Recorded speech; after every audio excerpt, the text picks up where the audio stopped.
So I decided to scroll through manga rankings for some reason. Why? I don't know. I get bored sometimes. More importantly, I see that time I was reincarnated as a slime ranked at 293, and I cannot stand for this. That time I was reincarnated as a slime, which is kind of a mouthful, is a very underrated show in my opinion. I don't think it gets really all the love I think it deserves, because it's not really your typical type of isekai when your character comes back and they're just OP, stronger than everybody, nah. Which is why I appreciate when a show has good action, but also takes their time going into good world building, giving us a good feel for our character, mainly our MC, and giving him a good personality. Which is why I would label this show as peak isekai. Yo, I'm Skies. Thanks for tuning in. If you do enjoy this video you were about to witness, it would mean a lot if you were to like and subscribe. And if you feel like it, leave a comment. It'll be cool to hear your opinions and what you guys think on this topic as well. Once again, thanks for clicking this video, and I hope you enjoy. So our series starts with this bland looking dude whose name is Satoru Mikami. He has lived a boring life. He has done nothing eventful. He went to college, and he gets no hoes. But by the look on his face, this is peak 37-year-old life. Says what's up to gang, and they decide to go out to eat. We hear a scream, and then there's a random nigga running down the road, blasting murder on his mind by YNW Melly, just with a blade, just out, just darting. And unfortunately, this random girl named Miho is randomly in his path. I got this. Tamura steps in. He gets scared. He starts shaking in his boots, and then our MC decides to be a hero and step in for his boy. Damn, he really about to rock this shit. Takes a mean knife to the body, leaving him squirming on the ground until he unfortunately died. But before he died, he made sure to tell his boy Tamura, what's up, bruh? Wipe my hard drive. What are you talking about, bruh? The world can't see that. Nigga, you just got stabbed. Put it in a bath or something. Make sure it's gone, bro. You're about to die. And while his CPU is frying, he regains consciousness again. But all this nigga care about is that damn hard drive. Talking about some, please. Tamura replies with, bro, all I wanted to do was show off my girl to you, bro. You're my OG. You ain't even gotta worry about it no more, little bro. Make her happy. Do not forget to wipe my fucking hard drive. I need it gone. Bro, what is owner that got you acting like this right now? But in his last and final moments, all he thinks about is the fact that he's dying a virgin. Which means in all 37 years of his life, he managed to get 0 play. On my first watch, I had to go back and look at the title again, because ain't no way this is Satoru I know. And he says, in his next life, he gonna be a tiger on the prowl. He says, and I quote, I'll screw every girl I see. What? And as he's thinking to himself in his final moments, he unlocks 2 new unique skills, one being Predator and the other one being called Great Sage. Our MC wakes up realizing he has no arms, no limbs, no eyes, but all he can do is move around and feel sensations. The nigga also can't talk. And then we find out, I think you know where this is going.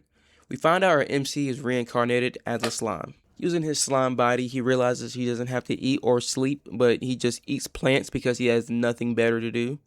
And as he questions himself, he realizes he has a built-in Amazon Alexa, which debriefs him on his skill Great Sage, which allows him to absorb and break down and analyze anything he absorbs into his slime body, which leads into his second ability, Predator, allowing him to mimic whatever he absorbs. So as a test, he asks Alexa to analyze the flowers he just ate, and she basically tells him he just found some OP loot off spawn.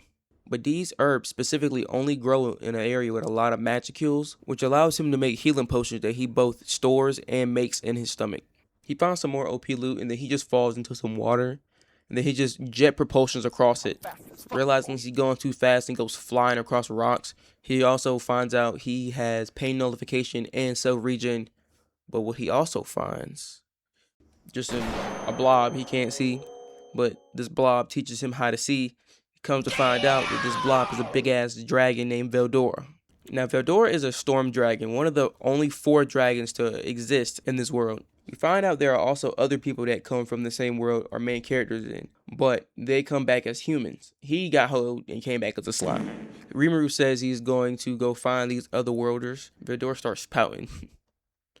Rimuru decides he'll kick it for a bit, and then Veldora gets mad excited. Yes, bro, what you want to play? I got Uno, I got Monopoly, I got Heads Up. I know this nigga didn't say Heads Up. Rimuru decides to ask Veldora how he ended up here in the first place, and Veldora starts giving us his 1960 backstory. Ooh, I'm happy you asked that, boy. Back in my day, about 300 years ago, I was a little youngin', wild.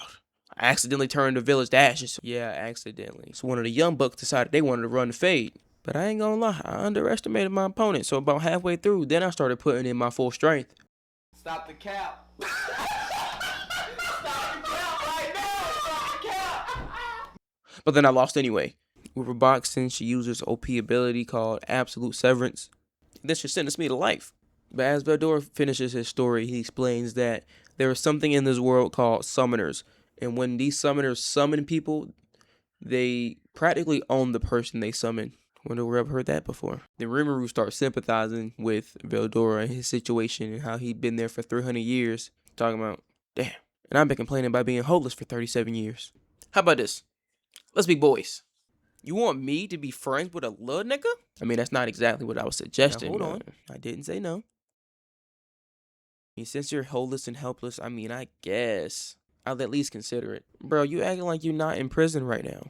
Alright, bro. One time offer. You say no, I will never step foot in this cave again. Whoa. Why we jumping the gun? I'll be your friend.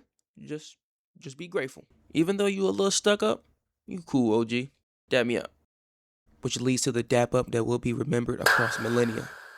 But even through all this nigga can think about is if Tamura wiped his hard drive.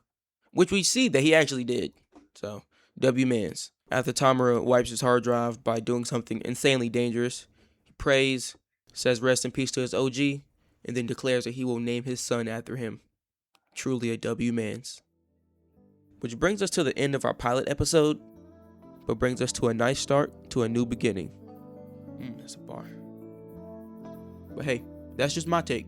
Whether you agree or not is up to you.